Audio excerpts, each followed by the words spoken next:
Hi, this is Bryan Hyde for Who's Next, and we've had a few days to process the information of the Judge Navarro dismissing with prejudice the charges against Cliven Bundy and Ryan Bundy, Ammon Bundy, and Ryan Payne. And I know there's been a lot of celebration, a lot of tears of joy, a lot of hugs, and just a lot of excitement on the part of Bundy supporters, and quite frankly, a lot of people who may have been on the fence. But as information as truth came out through this trial, have found themselves realizing that not only is there some vindication on the part of the Bundys here, but perhaps what we were being told all along, both through the media and through the official account, may not have been entirely truthful. That's a very powerful realization. So I'm not going to suggest that you stop feeling good about things. Definitely there was a battle won.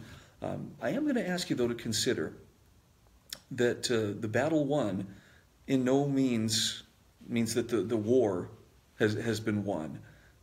Technically, there is still a great deal that has yet to happen. For instance, yes, Cliven and Ryan and Ammon are now back home, but the conditions that existed, the conditions that set this impasse in motion, is they're still there. Cliven's cows are still, that's contested by the BLM.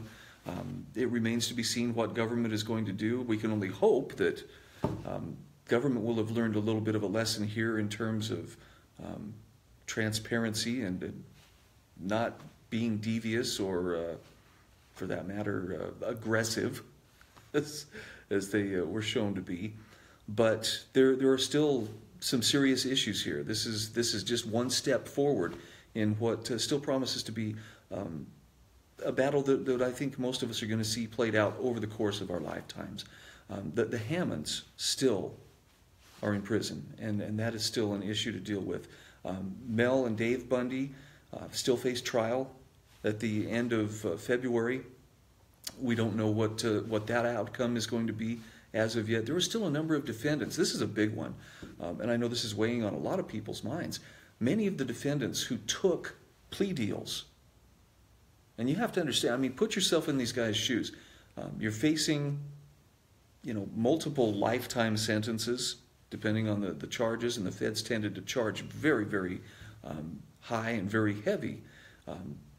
They were offered a way to perhaps have a lesser sentence and took it. And this is one of the reasons why federal conviction rates are always up there above the 96% mark, because they pile on the charges, they go for plea bargains or plea deals, and this is what a number of these guys have taken, and nobody's faulting them for that. Nobody's saying, well, they sold out. It's just they took what seemed the best option at the time, but now, in light of this evidence that's come forward, you have to wonder, can they receive justice as well? Speaking of justice, another one that's going to be huge, Lavoy Finicum. We're coming up on the 2-year mark since Lavoy was killed, and there is no way that justice is going to be served until someone or several someones have answered for the death of this man. And so I'm telling you this stuff not to make you feel like, oh boy, here we go, we got more work ahead of us, and back to slogging our way through. There is a lot of more work ahead of us. Here's the good news. In fact, I'm going to paraphrase Lavoy, because this is something Lavoy said quite often. We were born for this. This is an exciting thing. And he really was excited when he said that. We are given the privilege of helping to uphold the principles and practices of liberty in a time where it's really, really needed. And as part of that effort, we here at Who's Next are committed to bringing you the best information we can in the timeliest fashion, and helping you have what you need to be able to go out there and move that cause forward. So, again, I'm going to ask you, please follow us if you're not already following us on Facebook. We want to be able to get these updates to you just as often as we possibly can. We ask you to share them.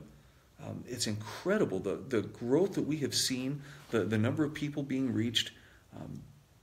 It feels like the time is right, and the message is certainly right. So help us if you would. Get the word out about who's next. Follow us for further updates on what comes next in terms of what's happening with the Bundys, what's going to happen with Dave and Mel, Lavoy Finicum. Will there be accountability for his death? And of course the Hammonds, whose imprisonment set a good deal of this in motion. So anyway, looking forward to bringing you all the information, and please continue to follow us.